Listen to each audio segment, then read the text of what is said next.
Pledge allegiance to the flag. I pledge allegiance to the flag of the United States of America and to the republic for which it stands, one nation, under God, indivisible, with liberty and justice for all.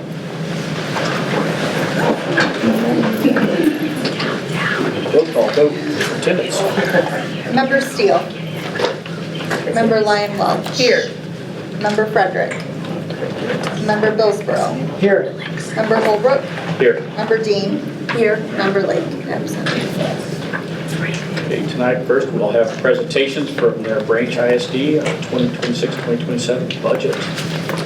Superintendent Darren Adder and Business Manager Emily Jones. Guys ready to go? Yes, and mine's a quick, easy one. I'm Darren Adair, Branch ISD Superintendent. Have Emily Jones is our Operations and Finance Assistant Superintendent. Here to present the annual BISD budget. With just making mention that Emily will present the VOC special ed and the general operating, and the motion will be disregarding the general operating. But as I have before, just appreciate the relationship the ISD has with Coldwater. Appreciate Paul. We just hope to have continued years of continued good relationships.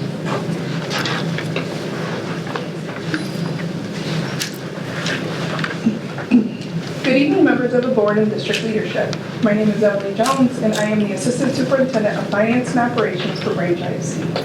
I appreciate the opportunity to be here with you this evening and present the proposed 2026-27 budget for the general fund, the special ed fund, and the voc ed fund. My goal tonight is to provide a clear overview of the assumptions and factors impacting the proposed budgets and the long-term considerations that support the stability of Branch ISD. As we move through the presentation, please feel free to stop me at any time if you have questions or for clarification. The 2026-27 preliminary budget is our plan for how Branch ISD will continue supporting students, staff, and local districts in the coming year.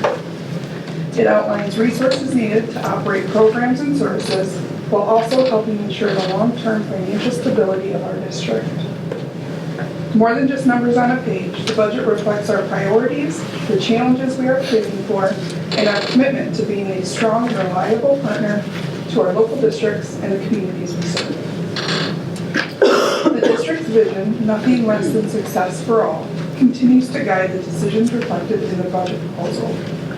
By directing significant resources towards specialized instruction at Waldron Learning Center, career and technical education at the Branch Area Career Center, and support through early childhood programs, we are actively funding our commitment to equity and excellence. The alignment between our vision and our expenditures ensures that the 2026-27 projections are grounded in both educational purpose and the specific economic assumptions of the current fiscal outlook.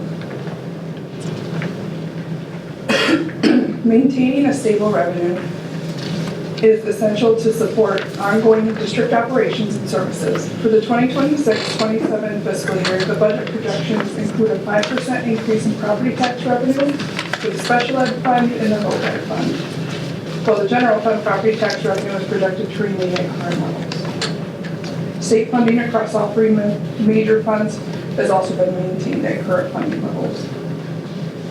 Federal funding for special ed and voc ed is also projected to remain stable, while federal revenue within the general fund reflects reductions in both Head Start and Trails funding. These projections were developed to provide a balanced and realistic outlook while continuing to support district programs and services. The balanced revenue outlook provides necessary context for our largest operational expense, salaries and benefits. Branch ISD's greatest asset is its staff. To remain competitive in a tightening labor market, we must offer compensation packages that attract and retain elite talent while remaining cognizant of state-level retirement adjustments that impact our bottom line. The preliminary budget assumes a 3% salary increase for staff, including provisions for steps and lanes for eligible employees. Negotiations with the union remain ongoing, and this figure serves as a strategic placeholder during the negotiation process. The district anticipates relief in retirement contributions, with MIPSR's rates decreasing by 2.4% and the UAAL rate decreasing by 1.45% from the current year. We are projecting a 3% increase in insurance costs, a figure regulated by the state mandated hard cap orders. The cumulative decrease in retirement-related rates provides the financial cushion required to fund the associated salary increase. This realignment allows the district to improve employee compensation without increasing the total percentage of the budget dedicated to salaries and benefits. The general fund serves as our primary operational fund with a focus on the Great Start Readiness Program, Head Start, and adult education. It also manages critical mental health funding through 31 Ed administration and reimbursements to local districts. The projected reduction in community services reflects a realignment following an adjustment of federal funding for Head Start and Early Head Start. Rather than a departure from service, this represents a normalization of expenditures to match current federal funding levels. The Vocational Education Fund sustains the Branch Area Career Center and provides hands-on training in high-demand fields. The 2026-27 fiscal year will see programmatic shifts, most notably the return of the collision repair program and the addition of a shared network specialist position to address the district's evolving technological infrastructure. The fund's robust health is further evidenced by its 75.96% projected fund balance and provides a buffer for VACC's future equipment upgrades and facility maintenance, ensuring we do not need to seek emergency funding for predictable capital needs. Special education remains the district's most significant expenditure area, driven by serving our most vulnerable learners through the Waldron Learning Center, local districts, and itinerant services. To address increasing student needs and operational complexities, the 2026-27 budget includes several high-impact staff additions, including the addition of a board-certified behavior analyst, a special education supervisor, a human resources manager dedicated specifically to special education staff, and the shared network specialist position in the technology department, as well as an additional teacher and paraprofessionals at Waldron Learning Center. The purchase of 2 new vans and the hiring of 2 drivers is also included in the proposed budget. This transportation investment explains the significant jump in pupil transportation costs for the upcoming year. The fund shows projected revenues of $24.5 million against expenditures of $26.2 million, resulting in a near $1.5 million deficit. While a 30.63% fund balance is healthy, the 2026-27 projected deficit represents an intentional increase of staff capacity to meet current student demands. However, at this rate, the district must monitor the fund balance closely in future years to ensure it does not descend to a point where solvency risks begin to emerge. This controlled decrease in fund balance is a deliberate investment in student success.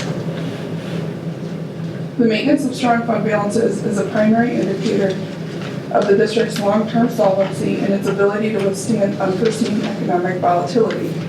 Branch ISD remains in a strong fiscal position. The general funds projected 31.97%, the special ed funds projected 30.63%. Balances are well aligned, providing a substantial safety net, while the voc ed fund's higher percentage is a responsible provision for upcoming capital projects. Thank you again for your time this evening. We believe this preliminary budget positions Branch ISD to continue supporting students, staff, and local districts in a responsible and sustainable way. I would be happy to answer any questions. Vans, are those just like when they go on outings to purchase things for classes and stuff like that, or is it going to be like actual pickup and drop off as well? That's been the discussion, yeah. So we have had several discussions with district leadership over the last year regarding students who are so far out of town that they're standard trip length on a bus is just getting very, very long. And so we've been exploring different options on how we can trim those down but still provide that transportation service without the need of having to find a CDL driver for a bus, because that's been a struggle for every district. Ms. Lyons Welch used to drive, Oh, yeah. so she knows exactly what we're talking about. She's got her finger on the pulse, is what she So, said. we've been trying to find alternatives to be able to limit those bus length times for students, and so we've been kind of discussing the idea of having a couple of vans with a smaller number of students that live in the outlying areas to reduce those times. So we haven't finalized anything yet regarding those plans, but we wanted to include them in the budget just to make sure that they're accounted for and we have a budget for. So. And if I may, those vans would need to be outfitted for wheelchair lifts, special seating, the harnesses, thank you, and all of that. So, yeah, this has been years before I got here, conversation of how we can all work together to better transportation for all students, and I think this is a huge step forward. Nice, thank you. Any other questions, guys? I apologize, I'm sure Dr. Lake would like to come forward. He would like to ask for more money, he just didn't direct us on how to ask probably this year. He's welcome to email or call with any questions that he has. But thank you guys very much. Thank you. You guys want to go? And Quincy for Gotta go. Yeah, that's what I thought you guys had some place. Appreciate it. Thank you. Thanks, guys. Thank you.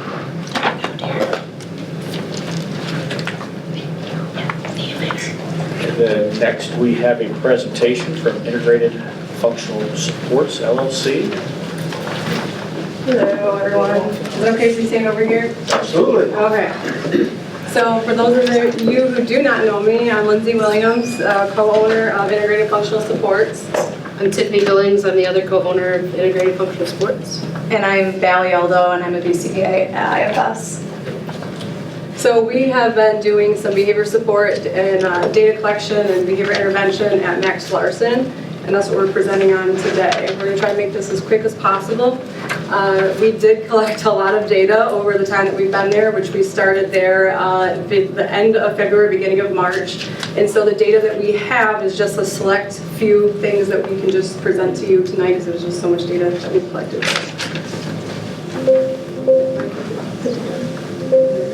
Okay, so the objectives for our presentation are who are we, what have we been doing, how we've been doing it, the results, data, and the approach for next year.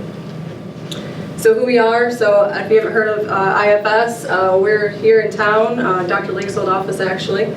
We do some applied behavior analysis, adult children respite community living supports, adult behavior plans, which have like restrictive and intrusive strategies. We work along with psychiatrists, with pharmacology as well, school consultation. We have a multi-collaboration approach where we meet with all of our clients' providers to make sure that we ensure a well-treatment package for them to make sure we cover all their bases. And basically, as behavior analysts, we make sure that we analyze behavior for that person in every environment that they are in to make sure that we're doing what we're supposed to be doing. So what have we been doing at Max Larson? So we just started there at the end of February, beginning of March, like we said. We've been doing some behavioral intervention with general education students only. We've been creating and implementing training Tier 1, Tier 2, and Tier 3 interventions, conducting FBAs, and writing some BIPs, collecting data on BIP implementation and integrity. Staff, like professional development training for the specials teachers, and assisting with behavior support calls as needed. So the process, it is kind of a lengthy process, but how we do this is first I should say that I have a lot of respect for administration, teachers, and the school system because it is very, there's a lot going on there, and they have a lot going on. So we get a referral from Jill, and Jill kind of gives us the, hey, we need you to see this kid and see what's going on, or see the student and see what's going on with this student. Then we conduct an assessment, FBA. We also do a behavior intervention plan. We train the staff on the behavior intervention plan. We continue to collect treatment integrity to make sure that the staff are actually implementing the treatment integrity or implementing the behavior plan with integrity. We collect data on the students' behavior to make sure that it's actually decreasing and not increasing, so that way we can actually make adjustments as needed. And then we provide family updates. And then I guess lastly, we're going to actually be working with them with their transition meetings as well to make sure that the ones that are transitioning to Jefferson next year, that their plans get, implemented there as well, or they move along with them. So the results, the data, we'll talk about some of the student behavior, treatment integrity data, and overall behavior support data. So this graph here is for one student. It was our very first student that we got a referral for, and we have here on the x-axis we have the date of the data collection, and on the y-axis we have the frequency of the target behavior. This student engaged in the physical aggression, property destruction, elopement, vocal protest, and noncompliance. So during the baseline period, this is kind of like we're collecting some data for the for the fit, or to see if we would need to do a FBA. We realized that we needed to, and so we created one, and the dotted line here is like the phase change line, to where this is where we actually implemented the behavior plan and collected treatment integrity, and we can see that the behavior has decreased. And we have some bips here, or some little blips here where it's increased, but those are vocal protest, and instead of having some physical aggression, which we wanted to decrease the most, we have a little bit of an increase in vocal protest. But we also like to note that, like, those days there was also some low treatment integrity scores for the teacher as well. When we move to the next slide, you'll see the teacher integrity data for the student. You can see that the percentage of treatment integrity, we like to see it above 90%, and we have the data collected on these days, and it's variable. And on the days that it was lower treatment integrity, there was more problem behavior or target behavior. This next student, he came to the school probably about a month ago, maybe 5 weeks ago actually. He came from a school from Flint. He hadn't been in school for very long. This is a Haitian Creole speaking individual family, and we realized during the baseline we had kind of a longer baseline because we were unsure if it was something that was a can't do or a won't do, and we realized that he more than likely had some speech delays, language delays. We did refer this student to for a child study because we think that he may need some more supports, like from the BISD. So we've continued to monitor and collect data and make sure that we are helping the student as much as possible, and the teacher and all the staff that work with him, to hopefully continue on a downward trend of these behaviors before he transfers to Jefferson, which isn't too long from now, but as you can see, the data has decreased through here as well. This next student, this is the last student, and then I'll go into some other stuff. This student here, we can see that they're engaged in, we have some physical aggression, property destruction, noncompliance, vocal protests, self-injurious behavior, suicidal behavior, verbal threats, lying, and stealing. So we have this student here through baseline. On baseline, you see we have a high number of behaviors that are occurring.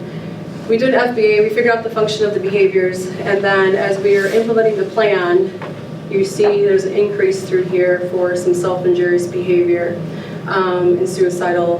There's some suicidal stuff going on here. This was a crisis situation where we had to call crisis, from our local CMH to kind of help with this situation, and this individual was able to get the help that they needed. And as you can see here, this phase change line, he was able to get some help, psychiatric treatment, and then was able to, he got put on some medication, and now we've got 0 behaviors as of right now, well, almost 0 right now. A couple of the days, we don't have as much data collected from after he came back from the hospital due to some of the times that we were collecting data, he was already gone for the day, so we still need to continue to collect some data on that. So this one here, so we also did some classroom FBA stuff. So we had some classrooms that needed some help with some classroom management, and this is an example of one. And I want to just share with you that not everything is always going to work perfectly, and this is an example of that. So the teacher was having some difficult time with some classroom management skills, and we came in, we were collecting data. We noticed, she probably could use some help. She wanted the help, she asked for the help.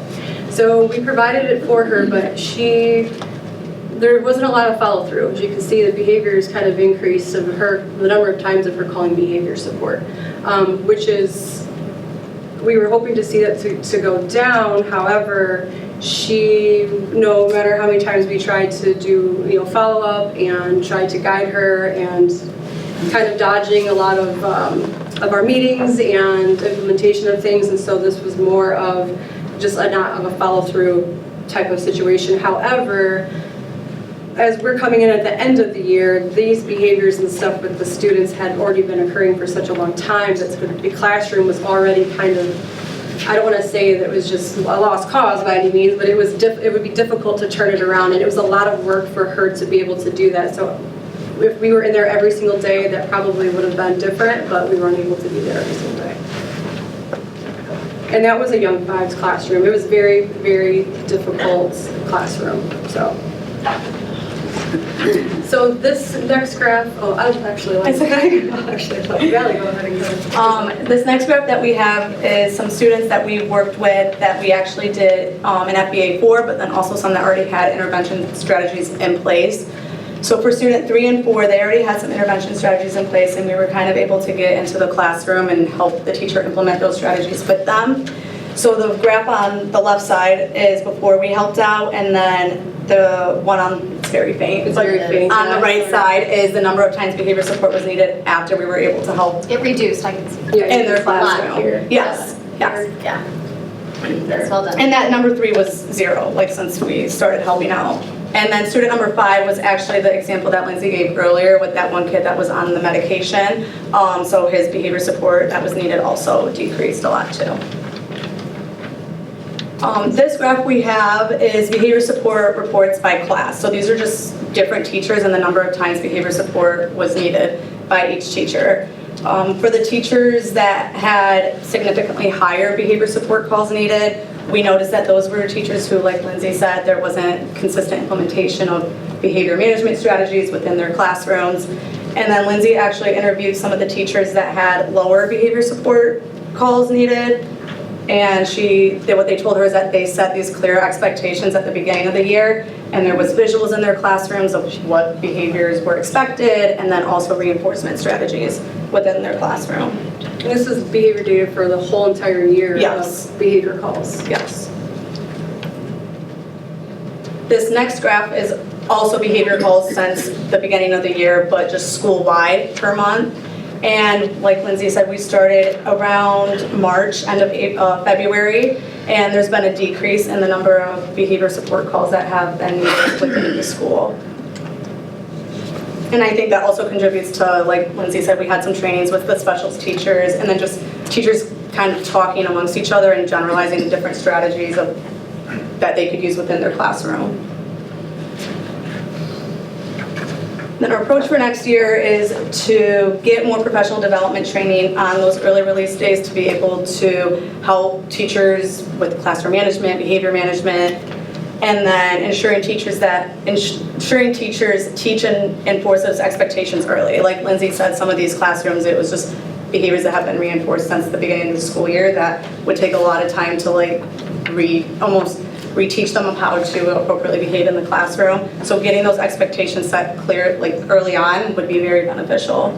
And then also increasing social, emotional learning and awareness with the students would help a lot with managing behaviors in the classroom and the school.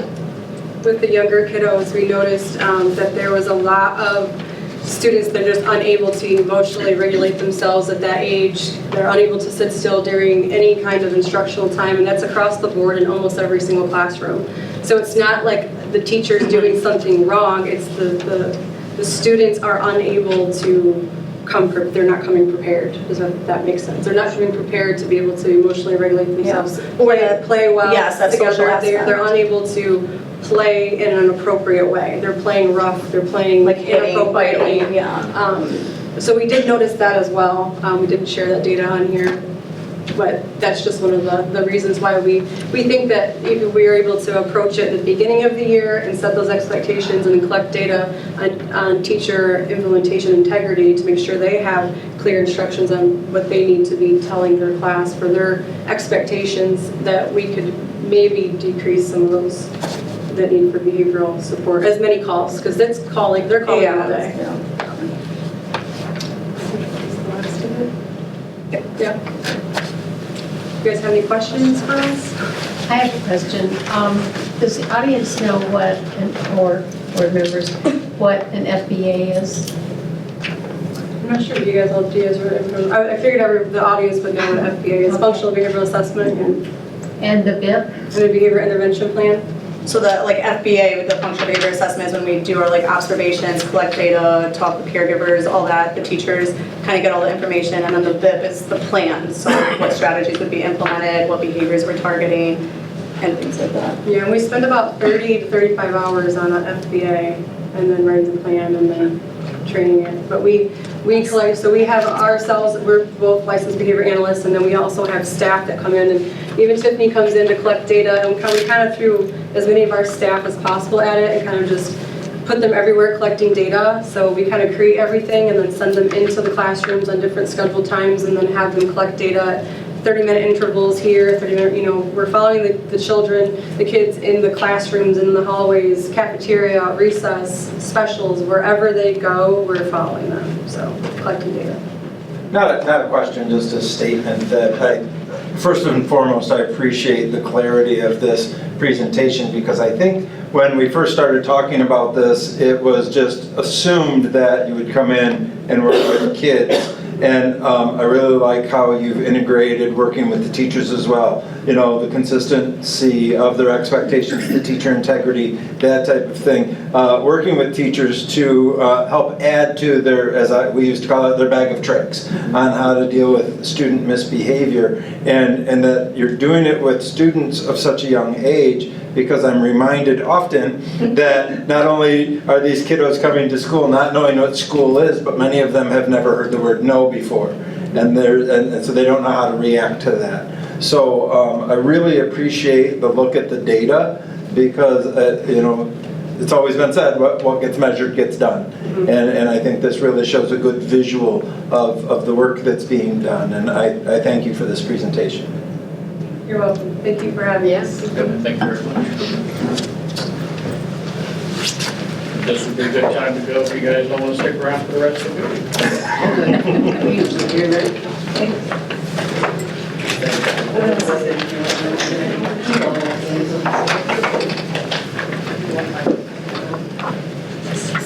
Okay, at this time, do we have any requests for public participation, any participation forums? I just wanted to say, Jenny Blakely, like middle school STEM. I just wanted to thank the board tonight because the approved robotics kits came in, they were purchased, they came in, and we actually had our first robot roping the hall today as students were driving around. So thank you again for the support. Anybody else? Okay. Down to approval of the minutes for the April 27, 2026 regular meeting. Do we have a motion? So moved. Support. Any discussion? All those in favor, say aye. Aye. Opposed? Meetings are approved. Do we have any additions or deletions? We do not. On to the consent agenda. Communications, do we have any communications? Yes, we do. Okay. This is addressed to Mr. Flynn. It says, thanks. Mr. Flynn and the school board, thanks so much for the wonderful lunch. All your time and support for CCS is appreciated. Jeanette Jones. Or Matt Larson. Personnel recommendations? Be it resolved relative to certified staff recommendations that the Board of Education approve the administrative recommendation to employ the following individuals for the Jefferson Elementary Summer School Program. Summer School subs, Nancy Maley, Karen Buys, and Jill Avery. Board of Education accepts the resignation of Brendan Pensel from the English teacher position at Coldwater High School, effective June 30th, 2026. Board of Education accept the resignation of Danielle Klinger from school social worker position at Max Larson Elementary, effective June 30th, 2026. Board of Education approved the administrative recommendation to employ Brandon Smith as the Lake Middle School Science Department Chair, effective August 18, 2026. Board of Education approved the administrative recommendation to employ Ryan Price for the second grade teacher position at Jefferson Elementary, effective August 18, 2026. Board of Education approved the administrative recommendation to employ Heidi Miller for the position of reading interventionist at Max Larson Elementary, effective August 18, 2026, pending successful background check. Board of Education approved the administrative recommendation to employ Madison Hageman for the 6th grade language arts position at Lake Middle School, effective August 18, 2026, pending successful background check. The Board of Education approved the administrative recommendation to employ Joelle Fleming for the kindergarten teacher position at Max Larson Elementary, effective August 18, 2026, pending successful background check. Relative to support staff recommendations, the Board of Education accept the resignation of Caitlin Blount from the supervisor position at Jefferson Elementary, effective May 4, 2026. Board of Education approved the administrative recommendation to employ Cheyenne Rubino as a caregiver at Kids Club, effective May 18, 2026. Board of Education accept the resignation of Jackie Gibson from the bus driver position at Coldwater Community Schools, effective immediately.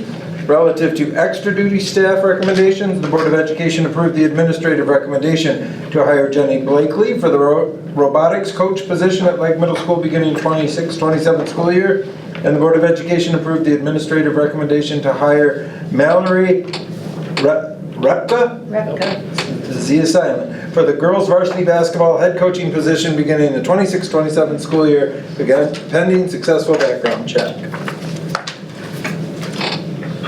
Approval of April accounts for payment and financial statements as submitted. Suppose I can run with this one.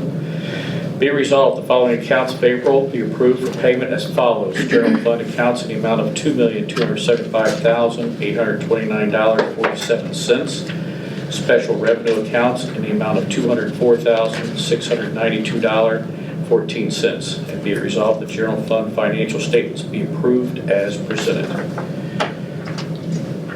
Then we have acceptance of gifts by Member Lyon Welch. Getting there. Recently, the administration was made aware of the following gift offered by the donor listed below. Recognition and approval for acceptance of the gift is being sought from Sekisui Voltec, a monetary donation in the amount of $427.50 for the boys volleyball club at Coldwater High School. Michigan Trail Tree Riverside North Trail, monetary donation of $150 to the National Art Honor Society at Coldwater High School. C&O Insurance gave an undisclosed amount for an infield tarp for the baseball program in Coldwater Community Schools Athletics. And Eric Goodwin made a monetary donation, $2,159.88 for the softball fence guards, Coldwater Community Schools Athletics. The gracious and continued support of the donors listed above is sincerely appreciated. We ask that the board accept the gift noted and acknowledge the donors' generosity. Be it resolved that the Board of Education gratefully accepts the gifts as presented, and be it further resolved that a letter of appreciation on behalf of the board be sent to the donors indicated above for their worthwhile and generous gifts. Thank you. That's the consent agenda. Do we have a motion to approve? So moved. Support. Discussion? All those in favor say aye. Aye. Opposed? Motion passes. Reports, presentations, and recommendations. Building reports. Anybody got anything for me since Dr. Lake's not here? Don't be afraid.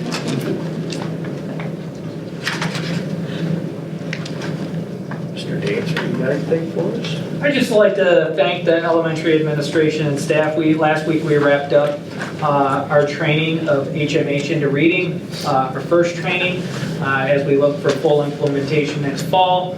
That will be our new literacy resource, and we're excited to be collaborating and developing our commitment around consistent, high-quality literacy instruction. We also have applied for another round of 35M, and we'll be hopeful to continue with some job-embedded training for that HMH and also some of the consumables for that as well. Thank you. Were there any board committees? There were not. Okay, I didn't think so. Superintendent's report. As much as I would love to be starting off with our first step in the process of our bond and celebrating its passing, unfortunately, we didn't get that this month, so it's time to regroup and review.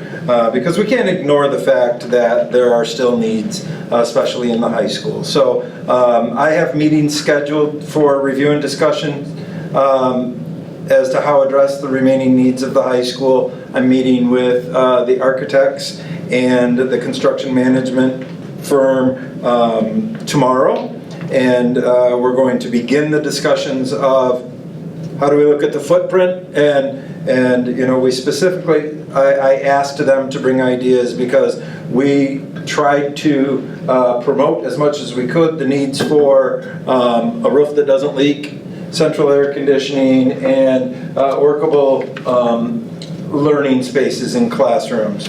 And we came forward with a concept that that was a little bit high in expectations, I guess, according to the community. So now we're going to look at other things that we can do, and not if we should come back, but when we should come back and when would be the best time for that. And then I'll follow up, obviously, with the Building and Grounds Committee before we bring any ideas to the board. With that said, exciting things are happening. It's senior class activity time. Convocation and swing out are this Friday. Scholarship night is next week, Tuesday, after the Memorial Day weekend. Commencement is scheduled for Sunday, May 31st at 5 p.m. out on the football field. Reminder that you're all invited and encouraged to join us for commencement. Jefferson parking lot bus loop, the permits are done. We're looking at bringing the actual work is going out for bids here in the next week or so. So at the June board meeting, we should have the exact number for the work to be done for the board to approve, and then work can begin immediately after that. Spring sports highlights. It's been a really good year for spring sports. We are hosting the first round of girls soccer districts. We're hosting baseball districts, baseball pre-regionals, and we're hosting the boys golf regionals, as well as the first round of boys volleyball regionals. And then a couple of highlights when it comes to spring sports. Softball currently is ranked number 2 in the state in our division. They're 26-1. Track team has 4 girls and 5 boys that have qualified for the state meet. Regionals was just this past weekend. And this season we've seen 2 new school records in track. Girls shot put in the 200, and for the boys the 100 hurdle or 110 hurdles, the 4x2, the 4x4, the 100, and the 200. And then we also had a record broken in baseball. The single season home run record was broken this year as well. So it's been a good season for spring sports, other than the weather. Any questions? All right, thank you. Do we have any other discussion items? Oh, I covered yours, right? Covered mine. Covered yours? That was number Okay. 1. Let's move on to the action items. Recommendation to approve Branch ISD 2026-2027 budget. Be it resolved, the Coldwater School Board of Education has received and reviewed the Branch Intermediate School District's 2026-2027 proposed budget. And be it finally resolved that the Coldwater School Board of Education supports the resolution outlining the proposed Intermediate School District's 2026-2027 budget as presented. Do we have a motion? So moved. Support. Any discussion? This one's a roll call. Member Lyon Welch. Yes. Member Frederick.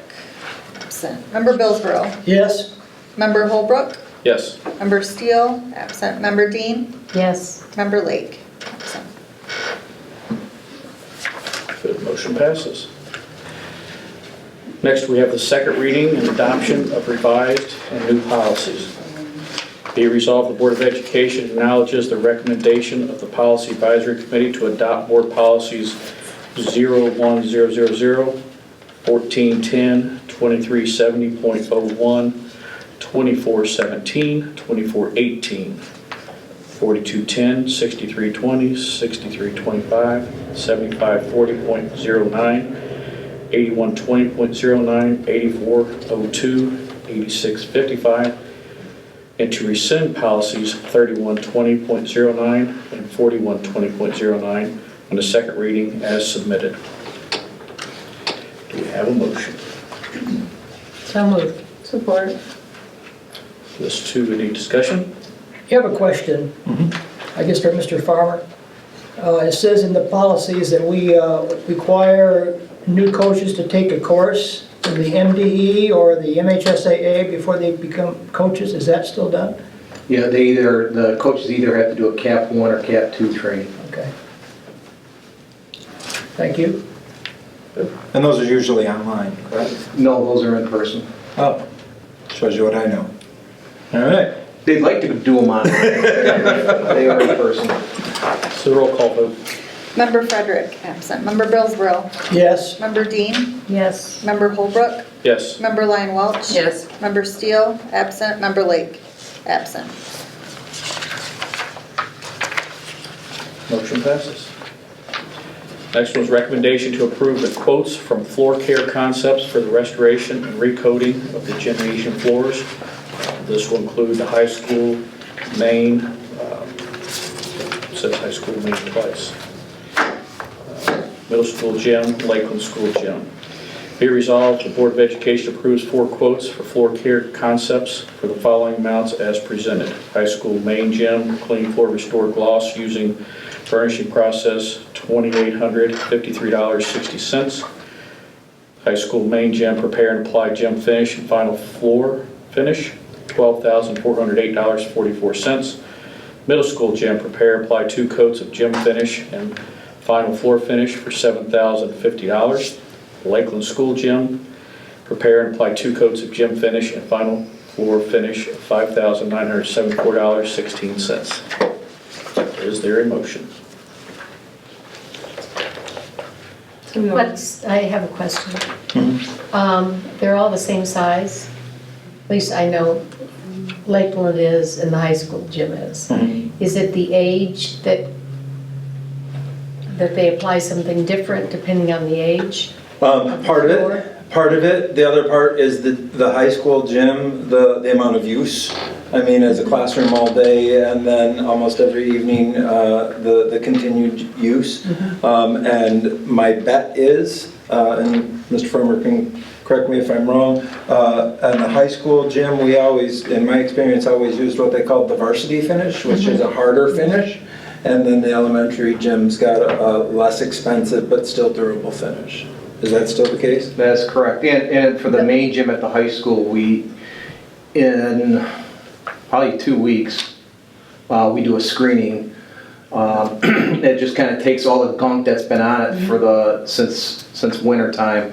And then when winter rolls around, that's when we put the varsity finish on because it sticks a lot more for basketball, and we used to do it in the summer, and then when volleyball would come in, girls sliding across, they would actually stick and get even more rug burns. Okay. Or floor burns. So so that's why when it had in their high school, it had it twice for high school.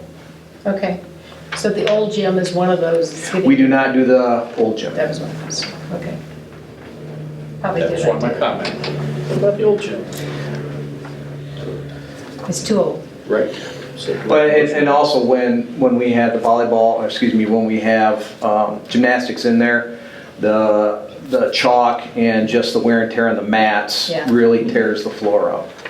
So we probably, that would probably be more expensive than the other 3 to redo that because of the wear and tear. And also, if you notice, in the packet, the high school main gym for the restoration and burnishing process is up $142, but the other 3 items is the same cost as last year, so there's been very little increase. Okay, now do we have a motion? That's going backwards on me. Someone said so. Well, it's only you and I that ever do, so it's me. Kristen? No, it's your There's turn. no further discussion. All those in favor? Aye. Opposed? Okay. Next action item is recommendation to approve a quote for Stafford Smith, Inc. for the 2-door reach-in freezer for Max Larson Elementary. Be it resolved, the Board of Education approves the purchase of Troslin G22010 2-door reach-in freezer from Stafford Smith, Inc. in the amount of $6,736.17 as presented. Is there a motion? So moved. Support. Discussion. Any discussion? Is this a replacement or an addition? This is a replacement, correct, Rochelle? Yes. The replacement, yeah. And we use the extra funds that we usually have for the lunch food program to purchase this. Yeah. Thank you. We're gonna be doing another bid for equipment. This one now. All those in favor? Say Aye. Aye. Opposed? Motion passes. Recommendation to approve a new math course sequence at Coldwater High School for the 2026-2027 school year. Be resolved that the Board of Education approve an additional Integrated Math 1, Integrated Math 2, and Integrated Math 3 to the district course offerings for the 2026-27 school year, replacing the current Math Essentials courses at Coldwater High School as presented. Do we have a motion? So moved. Support. Any discussion? Does this count as one of their 4 credits of math to graduate? Yeah, it's just a different focus on success level that we can better approach or better educate students to certain levels. Good. All those in favor say aye. Aye. Aye. Opposed? Motion passes. Next is a recommendation to adopt the 2026-2027 Michigan High School Athletic Association MHSAA resolution. Do this annually. Be it resolved that the Coldwater Community School Board of Education adopts the 2026-2027 membership resolution of the Michigan High School Athletic Association, Inc. as submitted. Do we have a motion? So moved. Support. Any discussion on this one? I have a question, Mr. Farmer again. This includes 6th graders? Competition for 6th graders? Yes. And exactly what are 6th graders allowed to do in our school system? Right now, they can run cross-country in the fall, and in the wintertime, wrestle, if they have the skill set so they don't get hurt. And in the springtime, tennis, if we have, depending on what the numbers are for tennis. And if they ran cross-country in the fall, they're able to run track in the spring. Which didn't used to be the case, right? Is that new? Which part? The track in the spring for 6th graders? Yeah, we implemented that a couple years ago. We want to get more kids running cross-country. Okay. This is a roll call vote. Member Holbrook. Yes. Member Steele, absent. Member Dean. Yes. Member Billsborough. Yes? Member Lyon Welch. Yes. Member Frederick, absent. Member Lake, absent.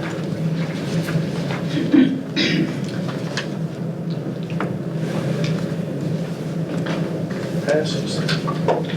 Next is recommendation to approve the quote from Rydell for reconditioning of football helmets. Be it resolved, the Board of Education approves the quotes from Rydell in the amount of $8,857.50 for the high school and and $2,974.20 for the middle school, for a grand total of $11,831.70 to be paid for from the funds in the 2026-2027 budget as presented.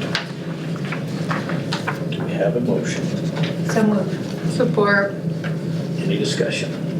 Yeah, again, Mr. Farmer, we have realized, I guess, that not all helmets are the same. So is this an upgrade to some of the helmets we have now? Now, what they do with the reconditioning is they, at the end of the season, Rydell tests them to see if they're still within the framework of the helmets being safe. If they are not safe, then they reject them, then we purchase new helmets. But are some helmets more protective than others? I know last year we bought, I don't know how many, 6, maybe 10, that it was a newer helmet just to test concussions. So there are some with that had an immediate, they would send something to the sideline saying, yeah, we need to pull that person out.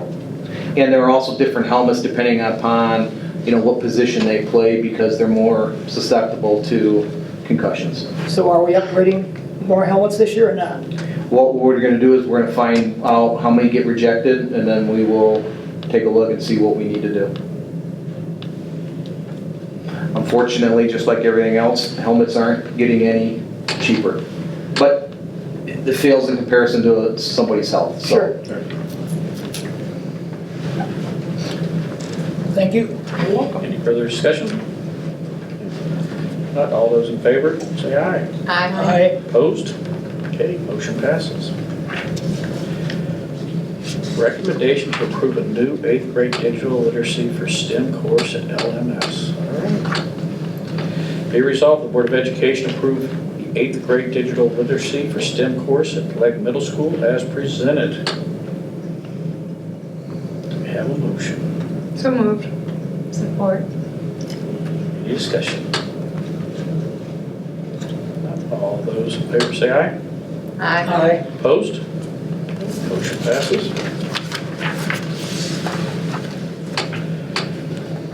Next motion would be recommendation to approve purchases to support the district's Level 1 safe, supportive, and collaborative culture initiatives. Be resolved, the Board of Education approves these purchases to support PBIS implementation and continuous improvement across Jefferson, Lakeland, Legg, and Coldwater High School in the total amount of $17,930.70 as presented. Do we have a motion? So moved. Support. Any further discussion? Is this grant money? This is, thank you for asking, but this is also a part of our high reliability schools framework that we've been working on for the past couple of years. And yes, these purchases will be funded through Title I, Title IV, and or Stronger Connection grant funds. So, All those in favor say aye. Aye. Opposed? Motion passes. Next is recommendation to approve the installation of access control for the Aquatic Center.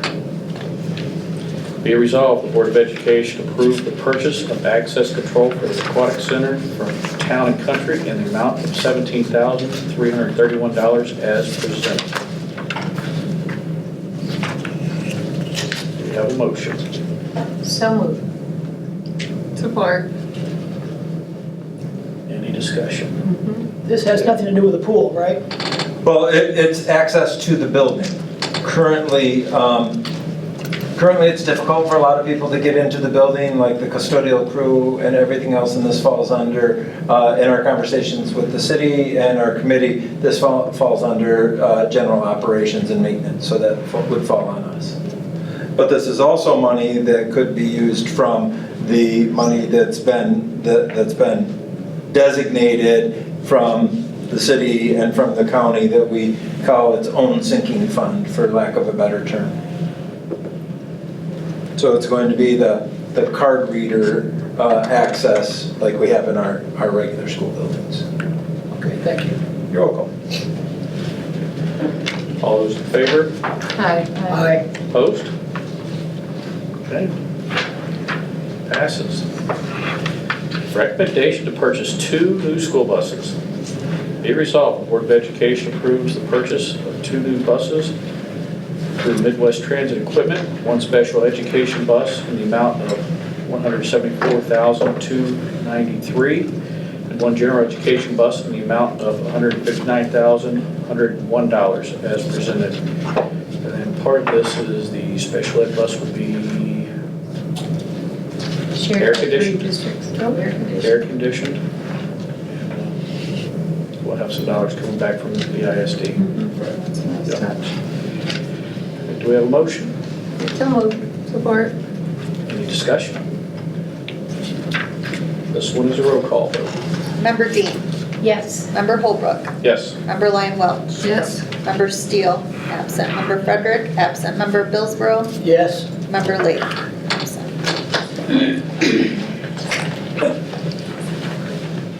That is all the action items. Do you have any comments? Very good. All right, announcements.